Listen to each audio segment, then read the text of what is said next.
Okay. How do I look? How do I sound? All good? All right. Let's do it.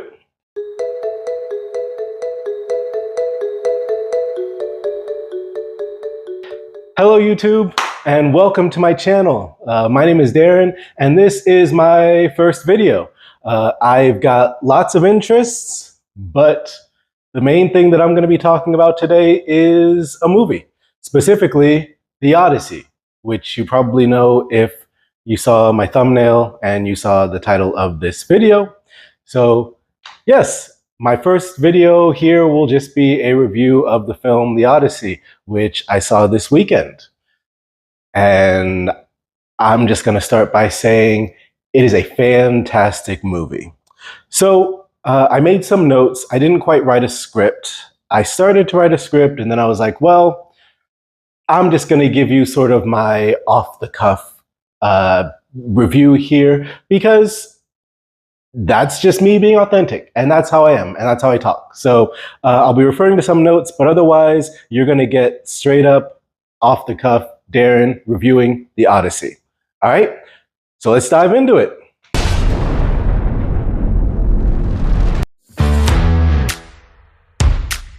The Odyssey is Christopher Nolan's latest film, time of recording. It was released July 17th, 2026 here in the United States.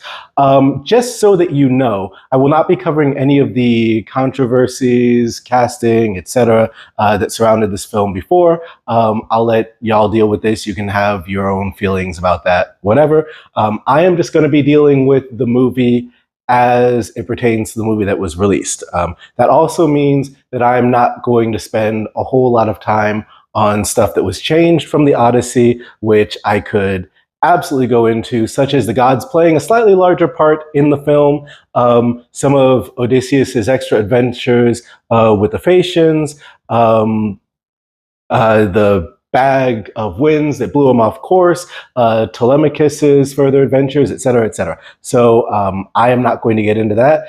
As a Greek mythology buff, I absolutely could. It would be very easy for me to do that. Maybe I'll make a separate video on the things that were left out or changed in the Odyssey. Because obviously you can't have everything, otherwise you kind of end up with a 4-hour movie, 4.5 hour movie, and the movie was already pushing 3 hours. So Christopher Nolan did what he did, and it was fantastic. And even with the changes, it was still a very, very faithful adaptation. Obviously not one for one, but I'm a big comic book movie buff, and I know that things don't always translate one for one from the source material. So yeah, I won't be really getting into those. I will be just taking what we are given in the actual film for this review, and that's where we're going to go. So without further ado, let's get into it. So let's start with the plot of the film. Spoiler alert. I mean, I guess spoilers. The epic poem was written over 2,000 years ago. So mild spoilers, I guess spoilers maybe for how things happen in the movie. I don't know, I won't spoil the whole thing, but I'm going to give you an overview. If you've ever read The Odyssey, then you probably know the plot. So essentially, two stories are being told at the same time. We get the story of Penelope and Telemachus and the suitors that have taken over Penelope's home in Odysseus' absence, and they want her to marry one of them, essentially. Telemachus goes off for news of his father, so one story is his little coming-of-age story, going for news of his father, etc., and the journey that he takes. The other journey, the main journey, the actual Odyssey, is the story of Odysseus and his journey home following the Trojan War, which of course begins with the fall of Troy and the Trojan horse, all of that, which we get in pieces throughout the film. The story is just as it is in the epic poem, Odysseus recounting the story. In this case, he is recounting it to Calypso in the film, who he has been stuck on the island with for many, many years at this point. overall, it ultimately takes Odysseus about 20 years to get home from when he leaves for the Trojan War. So there's a little bit of combination of myths there in terms of the lotus that Odysseus eats, and Calypso holding him captive there essentially for years. Those were actually two separate stories in the ancient myths, but I said I wasn't going to get into the mythology. So essentially, Odysseus has lost his will to return home, but as he recounts the story, he regains his memories of the war and the family he left behind, and eventually he is freed by Calypso to go home. So essentially, those are our two main stories. It's Telemachus' journey to find news of his father and get rid of the suitors, and Odysseus' journey home to reunite with his wife and son, who still have faith that he is alive. And that's the story in a nutshell. Odysseus lands on a bunch of islands, eventually loses his whole crew. Again, spoilers. Eventually makes it home, and then rids his home of the suitors and reunites with his wife and son. End of film. Of course, a lot happens in between that, but that's the main gist of the film. Go see it. It's fantastic. Let's talk about the cast next. The cast is fantastic. Of course, you've got Matt Damon as the title character, Odysseus, the main character of the film. You've got Anne Hathaway, who delivers a wonderful performance as Penelope, his wife, who is waiting very faithfully for her husband to return. Tom Holland as Telemachus, Odysseus' son, who goes on his own journey to find news of his father and get stronger and help rid his home of the suitors, and also eventually, hopefully, take over the throne. In case Odysseus doesn't return, or if he does, just making sure that he is ready to take over the throne as needed. Charlize Theron gives a fantastic performance as Calypso, rather understated, but it's a solid performance overall. Zendaya as Athena, criminally underused, especially based on the ancient myths, but when she shows up, they are very poignant moments. Fantastic. Lupita Nyong'o, who's fantastic as both Helen and Clytemnestra. Again, not very many scenes with her, but when she is there, she knocks it out of the park. Another one that I don't think I've seen very many people talk about is Samantha Morton's performance as the witch Circe, who enchants Odysseus' crew and turns them into swine in probably the most graphic scene in the film. There's a little bit of a body horror there, so if you're a little squeamish, you might want to look away at that part. But yeah, she actually delivers a wonderful performance, an emotional performance, as she speaks with Odysseus and tells her story and then tells him of what he needs to do to further get home. John Bernthal, who you may recognize from The Punisher, he gets to tell Tom Holland something, going to tell you something. He is fantastic as Menelaus as well. I'm going to talk a little bit more about the cast performances and some of Nolan's choices, but I really want to get to the scene stealer. You probably know who I'm going to be talking about, but Robert Pattinson's Antinous, he is fantastic. He is probably the star of the film in terms of taking over every scene that he is in. He is just, wonderfully dastardly, if you can say that. He's a smooth talker. Any scene that he is in this film, he steals it. I have to say, he is the character that you are going to love to hate in this film.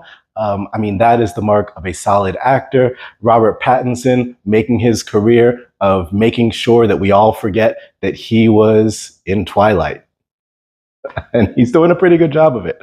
So, yes, fantastic performance, probably my favorite performance in the film. That leads me to some of the choices that Nolan made in terms of dialogue and how characters speak.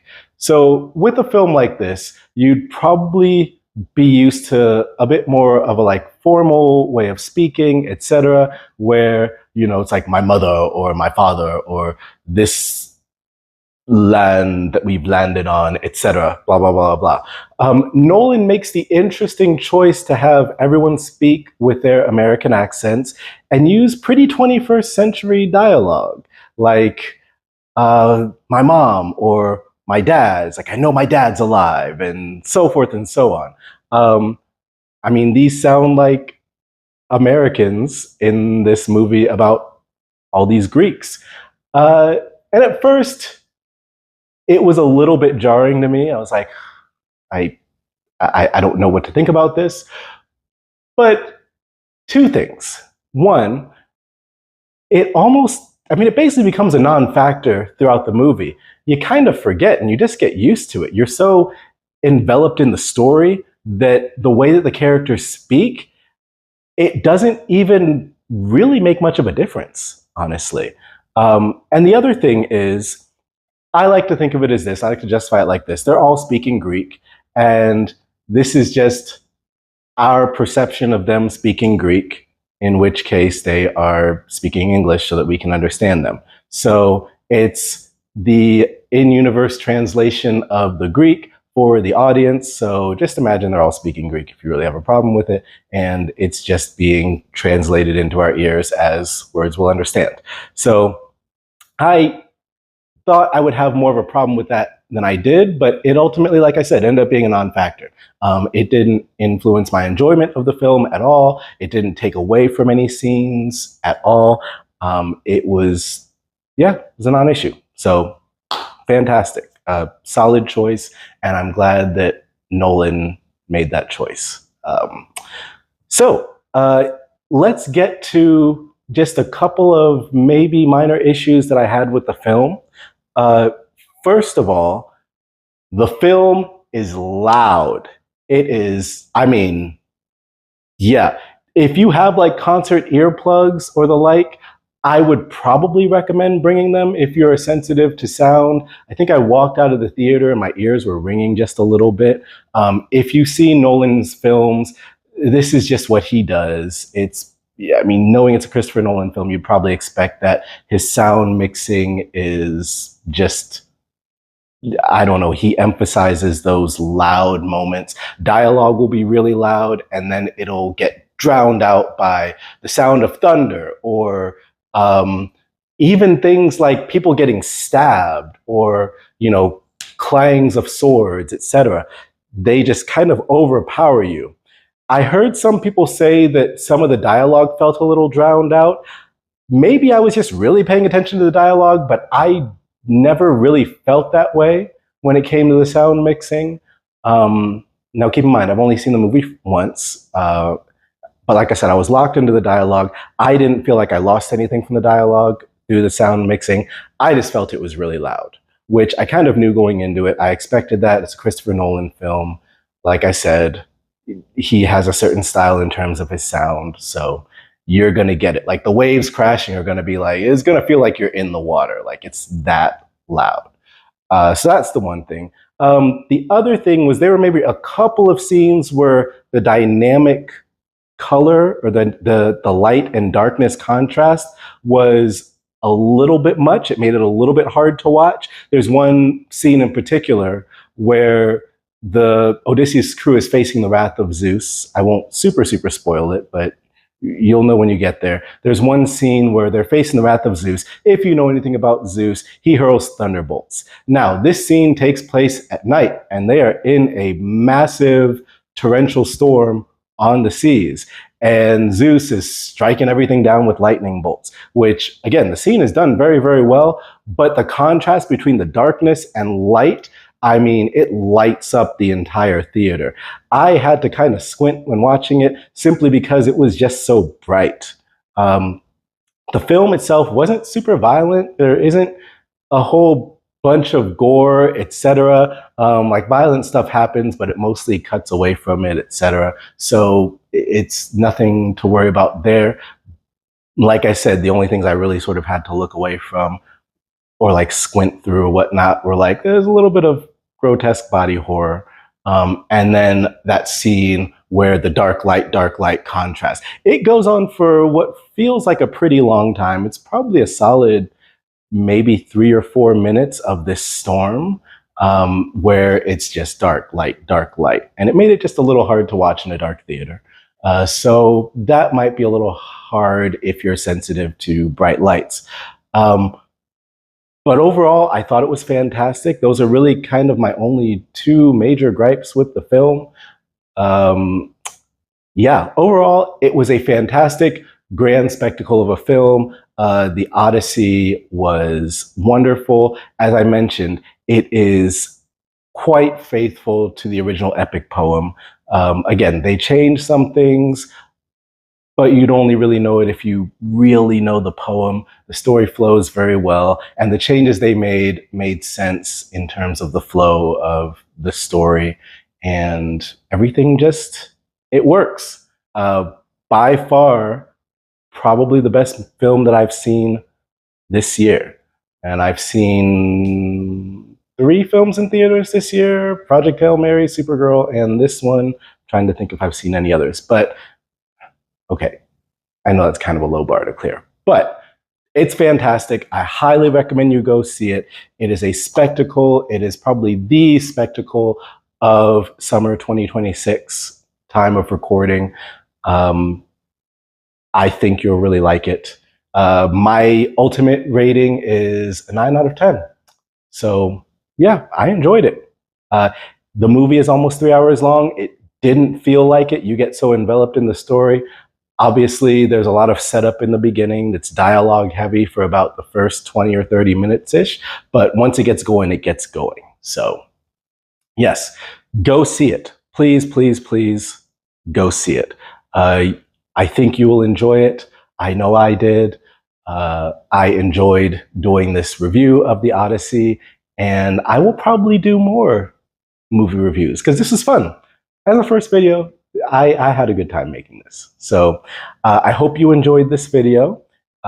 If you did, like, comment below, tell me what you thought about it. Share this video with people. Did you disagree? Did you like it? Did you not like it?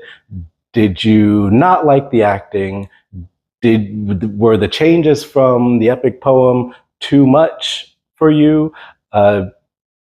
What did you think? Please let me know. I would love to discuss it with you.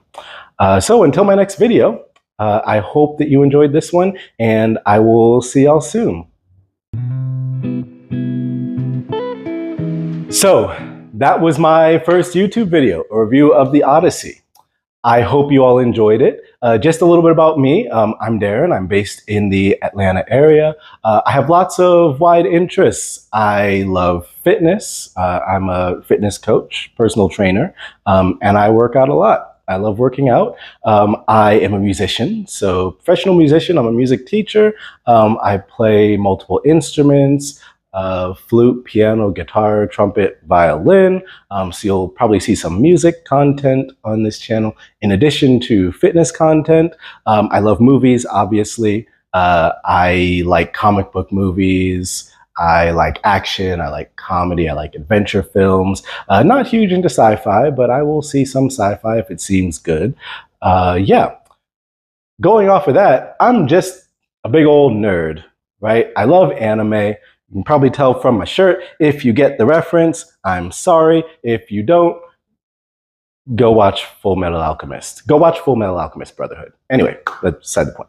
I'm getting off track. So I like anime. I love music. I love Korean drama. I like video games.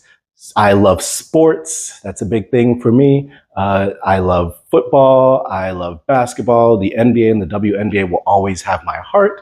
I am a lifelong dedicated DC sports fan. So Washington Commanders, Washington Wizards, Washington Mystics, Nationals and Capitals when they're doing well. All of that. Fun fact, my first video for this channel was originally going to be a video on why LeBron James should join the Wizards. I filmed that video the day before he announced that he was going to the 76ers. So, hilarious. Fun fact, that video actually ended with me concluding that he was probably going to go to the 76ers. So yeah, that's that. Anyway, I look forward to sharing more videos on this channel. I look forward to getting to know you all. If you would like to connect with me outside of YouTube, I will leave my socials around here on this page somewhere. But yes, that's where I'm at. So I hope you all enjoyed this video. I hope you will like, subscribe, share, comment, and let me know what you would like to hear me talk about if you have any suggestions, especially based on things that I have talked about. So yes, hope everybody has a great day, week, weekend, whenever you're watching this. And I will talk to y'all soon, as I mentioned. All right, see you in the next video.